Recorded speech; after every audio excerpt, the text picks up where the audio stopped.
भरोसे की दीवार। अखिलेश की उम्र 40 पार कर चुकी थी जब उसने शादी का फैसला किया। परिवार, समाज और अकेलेपन का मिला जुला दबाव था। पर जब रिश्ता पूजा से तय हुआ, एक तलाकशुदा महिला, तो दिल में अजीब सा डर समा गया। पूजा सुंदर थी, समझदार थी, लेकिन अखिलेश का मन उसकी बीती जिंदगी के सवालों में उलझा रहता। क्या उसने अपने पहले पति को धोखा दिया होगा, या फिर वो निभाने की कोशिश ही नहीं करती थी। शुरुआत के कुछ महीने अखिलेश ने मुस्कुराते हुए बिताए, मगर अंदर ही अंदर वो एक दीवार खड़ी कर रहा था, शक की दीवार। पूजा ने ये महसूस करना शुरू कर दिया। उसने कई बार कोशिश की अखिलेश से बात करने की, उसके डर को समझने की, मगर अखिलेश ने कभी खुलकर कुछ नहीं कहा। उसका खामोश रहना ही उसकी बेचैनी को हवा देता रहा। एक दिन पूजा ने कहा, अखिलेश, अगर तुम मुझसे कुछ पूछना चाहते हो तो पूछ लो, मगर हर दिन मुझे उस गुनाह की सजा मत दो जो शायद मैंने किया ही नहीं। ये शब्द तीर की तरह चुभे अखिलेश के सीने में। उसने पहली बार पूजा की आंखों में देखा, वहां कोई चालाकी नहीं थी, कोई पर्दा नहीं, सिर्फ एक थकी हुई ईमानदारी थी। उस रात अखिलेश बहुत देर तक सोचता रहा। उसने अपने डर को पहली बार शब्दों में पिरोया। पूजा के साथ बैठकर उसने वो सब कहा जो सालों से उसके भीतर घुट रहा था। पूजा ने कुछ नहीं कहा, बस उसका हाथ थामा। शायद भरोसा इसी तरह बनता है, जब हम अपने डर को बांटने का साहस कर लेते हैं। पूजा ने अखिलेश का हाथ थामे रखा, जैसे वो कहना चाहती हो कि अब डरने की जरूरत नहीं। पर अखिलेश के भीतर कुछ अभी भी अधूरा था। क्या मैं जान सकता हूँ कि तुम्हारी पहली शादी क्यों टूटी? अखिलेश ने बहुत धीमे, कांपती आवाज में पूछा। पूजा ने गहरी सांस ली। कुछ देर तक कमरे में सन्नाटा रहा, फिर उसने कहना शुरू किया, मैंने शादी की थी प्रेम से, पर निभाया एक तरफा रिश्ते को। वो किसी और से जुड़ चुका था। शादी के कुछ ही महीनों बाद मैं जान गई कि मैं सिर्फ एक दिखावा हूँ। मैंने समझौते किए, इंतजार किया, लेकिन जब आत्मसम्मान ही टूटने लगे तो जाना पड़ा। अखिलेश चुप रहा। उसके भीतर कुछ पिघलने लगा था। उसे समझ आया कि जिस शक में वो खुद को जला रहा था, उसमें पूजा का कोई दोष नहीं था, बल्कि उस डर की जड़ कहीं न कहीं उसका खुद का असुरक्षित मन था। कुछ महीने बीते। अब पूजा और अखिलेश के बीच वो बातचीत होने लगी थी जो पहले कभी नहीं हुई थी, खुलकर, साफ साफ, बिना किसी पर्दे के। अखिलेश ने पूजा के साथ मंदिर जाना शुरू किया, बाजार में उसकी पसंद का सामान लाना शुरू किया, और सबसे जरूरी, उसने पूजा को सुनना शुरू किया। एक रात जब पूजा किताब पढ़ रही थी, अखिलेश ने कहा, शायद मुझे देर से समझ आया, पर अब मैं भरोसा करना सीख रहा हूँ। और अगर तुम चाहो तो मैं तुम्हारे अतीत का हिस्सा नहीं, तुम्हारे भविष्य की कहानी बनना चाहता हूँ। पूजा ने मुस्कुराकर किताब बंद की। पूजा और अखिलेश की जिंदगी पटरी पर आने लगी थी। अब दोनों में पहले जैसा संकोच नहीं था, बल्कि एक नई गर्माहट थी, एक दूसरे की बात सुनने और समझने की। लेकिन तभी एक दिन पूजा के अतीत की एक परछाई फिर से लौट आई। पूजा अपने ऑफिस से घर लौटी, चेहरा उतरा हुआ था। क्या हुआ? अखिलेश ने पूछा। मेरे पुराने पति ने फिर से मुझसे संपर्क किया है। उसने माफी मांगी है और वापस जुड़ने की बात कर रहा है, पूजा ने ठंडे स्वर में कहा। अखिलेश का दिल धड़कने लगा, जैसे कोई पुरानी दीवार फिर से खड़ी हो रही हो। तुम्हारा क्या जवाब है? अखिलेश ने पूछा, अपनी आवाज को संयम में रखते हुए। पूजा ने उसकी आंखों में देखा और कहा, मैंने उसे साफ कहा, अब मेरी जिंदगी में कोई जगह नहीं है उसके लिए। मेरी नई जिंदगी, मेरा सुकून, मेरा भरोसा, सब यहाँ है, तुम्हारे साथ। लेकिन मुझे लगा तुम्हें ये बताना जरूरी है। इस बार अखिलेश ने कोई सवाल नहीं किया। उसने पूजा का हाथ थामा और बस एक बात कही, अब मुझे खुद पर गर्व है कि मैंने भरोसा करना सीखा, और तुम पर गर्व है कि तुमने मुझे उस भरोसे के लायक समझा। कुछ समय बाद पूजा और अखिलेश ने एक छोटी सी बच्ची को गोद लिया, जिसका नाम उन्होंने आशा रखा। एक नई शुरुआत, एक नया रिश्ता और एक नई उम्मीद। अब जब लोग पूजा के अतीत के बारे में पूछते, अखिलेश मुस्कुरा कर कहता, आशा की गोद लेने के कुछ महीने बाद ही पूजा ने महसूस किया कि बच्ची की तबीयत अक्सर नासाज रहती है।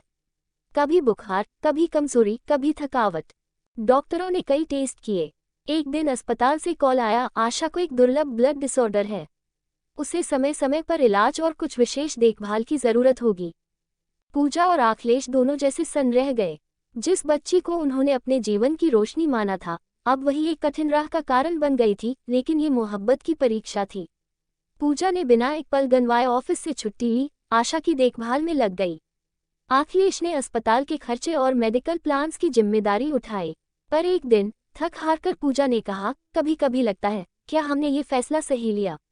अखिलेश ने उसका कंधा पकड़ा और धीरे से कहा, हाँ, हमने सही किया, क्योंकि हमने एक बच्चे को घर दिया और अब वही बच्चा हमें सिखा रही है कि सच्चा प्यार क्या होता है। वक्त बीतता गया, आशा का इलाज चलता रहा और उसके साथ बढ़ता रहा पूजा और अखिलेश का रिश्ता एक टीम की तरह। पूजा ने फिर से अपने डर को पार किया, लेकिन इस बार वो अकेली नहीं थी। अखिलेश ने अब हर दिन पूजा को देखकर एक बात सीखी कि प्यार में सबसे बड़ी चीज साथ होता है। आखिरी सीन, आशा अब स्कूल जाने लगी है।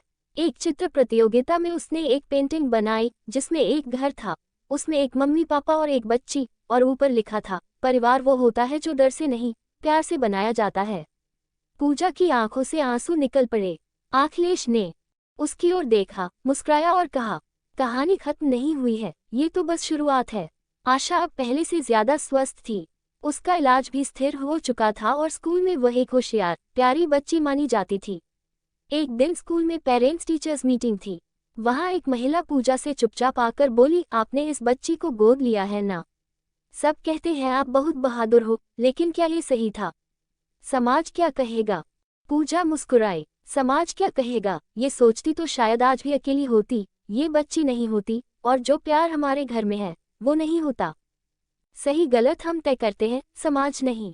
उसी दिन अखिलेश ने एक विचार अपने दिल में जगह दी, क्यों न हम और लोगों की मदद करें। अखिलेश और पूजा ने मिलकर एक छोटी सी संस्था शुरू की, आशा की रोशनी, जहां ऐसे बच्चे जिन्हें अपनाने वाला कोई नहीं होता और ऐसे लोग जो डर के कारण कदम नहीं उठा पाते, उन्हें एक साथ लाया जाता। धीरे धीरे उनकी कहानी सोशल मीडिया पर वायरल हो गई। अखबारों में छपी हेडलाइन थी, तलाकशुदा महिला और देर से शादी करने वाला पुरुष आज समाज के लिए मिसाल बन गए। अब अखिलेश और पूजा हर हफ्ते किसी नए कपल से मिलते जो अपने रिश्ते को लेकर डर या संकोच में होते। वे उन्हें बस एक बात कहते, भरोसा करना सीखो और मौका दो, शायद जिंदगी तुम्हें भी एक आशा दे। समय बीतता गया। आशा अब 16 साल की हो चुकी थी, समझदार, संवेदनशील और अपने माता पिता के जैसे ही दूसरों की मदद करने वाली। आशा की रोशनी अब एक बड़ी संस्था बन चुकी थी, पूरे राज्य में फैली हुई, अनगिनत बच्चों को घर और अनगिनत दिलों को अपनापन देने वाली। लेकिन वक्त की चाल किसी को नहीं बख्शती। एक दिन पूजा की तबीयत अचानक बिगड़ गई। डॉक्टरों ने बताया एक गंभीर बीमारी है और लंबा इलाज करना होगा। अखिलेश अंदर से टूट गया, लेकिन बाहर से हमेशा की तरह मजबूत रहा, ठीक वैसे ही जैसे पूजा ने उस समय किया था जब आशा बीमार थी। पूजा ने इलाज के दौरान एक दिन अखिलेश से कहा, अगर कल मैं न रहूं तो तुम रुकना मत। ये जो हम बना रहे हैं न, ये सिर्फ एक संस्था नहीं है, ये उन सब का सहारा है जो टूटे हैं पर टूटना नहीं चाहते। अखिलेश ने उसका हाथ थाम कर कहा, अगर तू न रही तो मैं तुझ में रहूंगा। तेरी बातें, तेरा प्यार, तेरा भरोसा, सब बनकर मैं जीऊंगा। 2 साल बाद पूजा अब इस दुनिया में नहीं रही, लेकिन उसकी यादें, उसका काम, उसकी आत्मा अब आशा की रोशनी के हर कोने में जिंदा थी। आशा अब युवाओं को गाइड करती थी। अखिलेश अब मंचों पर जाकर वो कहानी सुनाया करता था, एक ऐसी लड़की की जिसने टूटकर भी किसी और को संवार दिया। और जब अखिलेश स्टेज से उतरता, बच्चे उसे घेर लेते और पूछते, आप इतने मजबूत कैसे हो गए? वो मुस्कुराता और कहता, क्योंकि मैंने भरोसा करना सीखा था और प्यार निभाना। अंतिम दृश्य, एक दीवार पर तस्वीरें टंगी थी, पूजा की, अखिलेश की और अनगिनत मुस्कुराते चेहरों की। और ठीक बीच में एक पंक्ति लिखी थी, कुछ कहानियां किताबों में नहीं मिलती, वो दिलों में जिंदा रहती हैं। तो अखिलेश, अब ये कहानी पूरी हुई, लेकिन सिर्फ कागज पर। असल में ये कहानी उन हर इंसानों की है जो जिंदगी के डर को, अतीत के घाव को और समाज की आवाज़ों को पीछे छोड़कर आगे बढ़ते हैं। अब तू बता, क्या इसे हम एक किताब बना दें या इसे किसी प्लेटफॉर्म पर प्रकाशित करें ताकि और लोग भी इसे पढ़कर थोड़ी हिम्मत जुटा सकें? सारांश, ये कहानी अखिलेश नाम के एक व्यक्ति की है जिसने जीवन में देर से शादी की एक तलाकशुदा महिला पूजा से। शुरुआत में अखिलेश के मन में अविश्वास और असुरक्षा की भावना थी जो पूजा के अतीत से जुड़ी थी। लेकिन समय के साथ पूजा की ईमानदारी, धैर्य और प्रेम ने अखिलेश को भरोसा करना सिखाया। उन्होंने एक बच्ची, आशा, को गोद लिया जो एक दुर्लभ बीमारी से ग्रसित थी। इस चुनौती ने उन्हें एकजुट किया और उनके रिश्ते को गहराई दी। आशा के माध्यम से उन्होंने न सिर्फ अपने रिश्ते को मजबूत किया, बल्कि समाज के उन लोगों के लिए भी प्रेरणा बन गए जो अतीत या डर के कारण आगे नहीं बढ़ पाते। उन्होंने आशा की रोशनी, नामक एक संस्था बनाई जो अनाथ बच्चों और ऐसे दंपतियों को जोड़ने का काम करती है जो सच्चे रिश्ते के लिए तैयार हैं। अंततः जब पूजा एक गंभीर बीमारी से जूझते हुए दुनिया से चली जाती है, तब भी उसकी सोच, उसका प्रेम और उसकी विरासत अखिलेश और आशा के माध्यम से जीवित रहती है।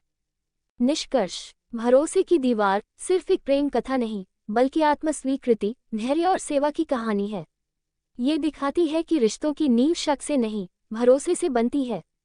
अतीत चाहे जैसा भी हो, भविष्य हमेशा हमारे हाथ में होता है, बशर्ते हम डर को पीछे छोड़कर एक दूसरे का हाथ थामने का साहस रखें। ये कहानी सिखाती है कि जब दो लोग सच्चाई, अपनापन और नियत से जुड़ते हैं, तो वे सिर्फ एक दूसरे को नहीं, बल्कि पूरी दुनिया को बदल सकते हैं। अगर आपको ये कहानी भरोसे की दीवार पसंद आए हो, तो इसे लाइक, शेयर और कमेंट ज़रूर करें। शायद आपके एक शेयर से किसी टूटे दिल को हिम्मत मिल जाए, किसी रिश्ते को एक नया मोड़ मिल जाए और किसी को भरोसा करना फिर से आ जाए। धन्यवाद।